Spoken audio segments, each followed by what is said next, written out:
morning, everybody. Hey, happy hump day. You don't hear that very often. Happy hump day. All right, well, it's Wednesday. This weekend, let's start right off. This weekend, Saturday and Sunday, I put the flyer up on Facebook last night on both my Facebook pages. Courtney and I will be set up at the Sportsman's Days out to Carpenter's Brook Fish Hatchery.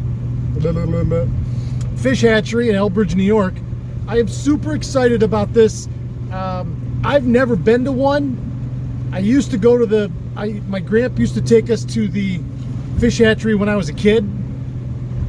But boy, it's been a long time since I've been out to Carpenter's Brook.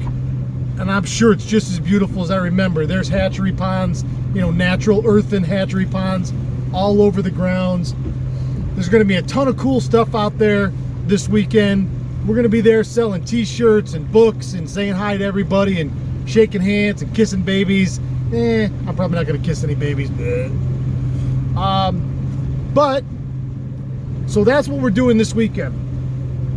I'm actively searching for a venue to have some sort of event here. I'm looking at Columbus Day weekend possibly. So in the comments below, I said it yesterday, in the comments below, if you are down with a day of fall fishing seminars and cool stuff and local companies to buy from and shake hands with, that's gonna be your day. So if you're into it, comments, let me know. But I'm actively searching for a venue right now. I think I have one locked up, but I'll know more today. All right, on to the business at hand. Boy, right off the bat, okay, let's start over. I left the dock again early in the dark because I don't have a ton of time today, although I stayed out longer than I wanted to because the fish kept biting. So I kept catching them. Such is life. What am I supposed to do? Not catch them? So I left the dock about 5:45. Air temp was 56. Water temp is 67 out here in the main lake. I'm right off Constantia, in and around the various islands and humps out here. I spent the first hour this morning out here graphing. I went and I did my contour map graphing on my unit, and I looked at a spot that I fish a lot, and this is the first time I've graphed it out, and it's not anything like I thought it was or that it's set on the map. Guys are asking me, I have that video on my Facebook page showing what it looks like when you actively switch to the active mapping. I've been told that Lowrance definitely has it by two guys that own Lowrance units. I'm positive Humminbird has it as well. These features are, I think, standard, and I don't think people utilize them. I know I never did. This is my third season with my unit, like I've said before, and it is like, like the angels are singing and saying to me, man, you should have been using this all along, because it's showing me the real layout of the structure I'm trying to fish in real time, and it's my map. No one else has got my map. It's my map and my unit, and man, I love it. Ooh, there's a big pile of fish right there. I'm gonna mark that. That's another thing I started doing this year. No matter where I am and I'm graphing, whatever, I have two separate, when you hit a mark on your unit and it saves it as a symbol, whatever the symbol may be. I know a lot of people that switch their symbols every year. Tony Buffa's one of those. He's got symbols that go back 10, 12 years on his different ones. And so he knows year to year, which is great. And I'm sure I'll do that. I've done it all along, but now this year I'm doing something where when I'm finding this structure and these key pieces of structure, then I am putting a mark where I see fish on that structure, and then if I go back through and fish it and I catch a fish there, it's a separate symbol. So I know that those are graph fish and then actual fish. So that's another thing. That's a way for me to look at my screen and go, okay, here's where the fish were, and then as soon as I see where they're positioned on the structure, I can tell you what wind it was that day.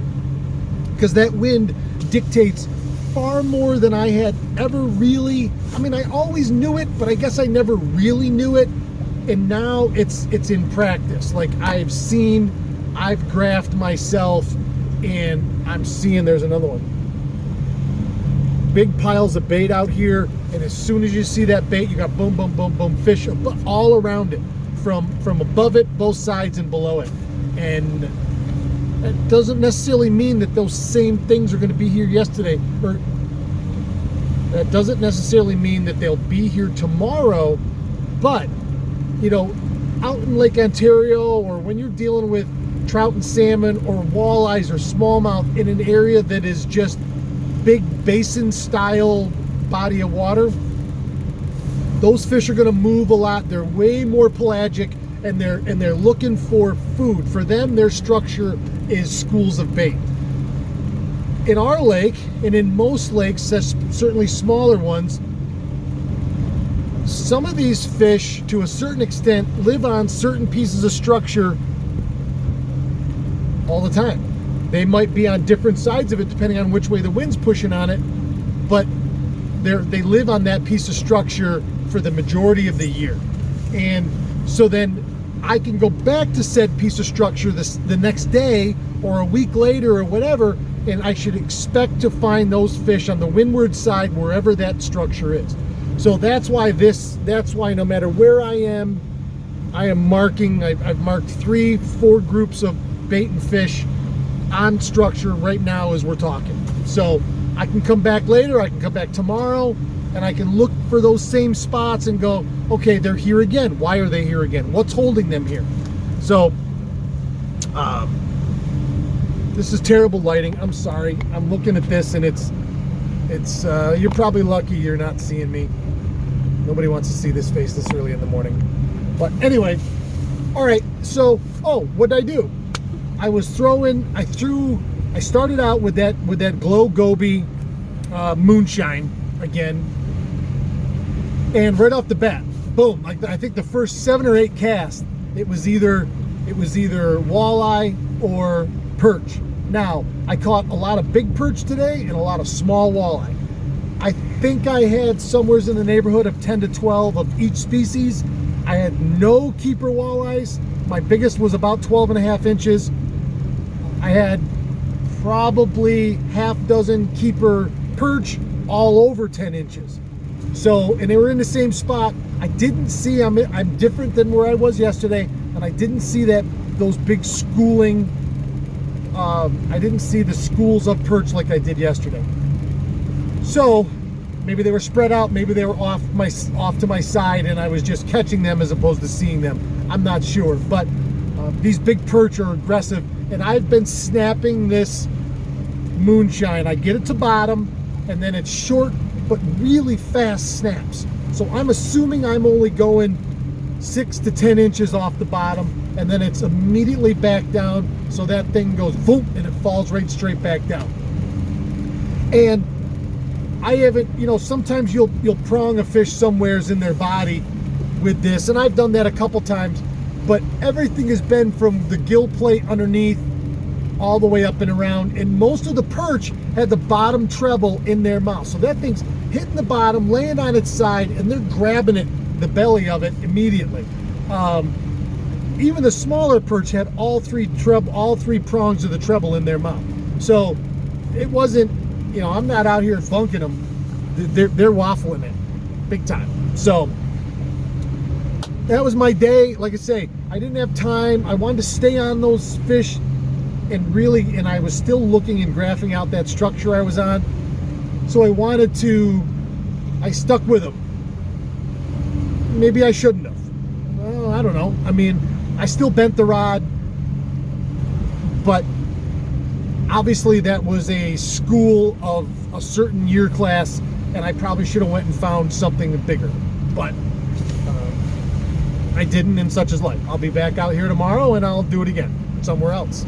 So, all right, that's my deal for today. Thanks, everybody. We're going to have a video up here very soon. It's the day I had the topwater bite for smallmouth. It's the day that John and Don and I went up to the St. Lawrence, so you'll see those big walleyes. And it's the day Don came out with me on my boat here on Oneida, and we got soaked, but we caught some fish. So I believe I'm trying to head home now.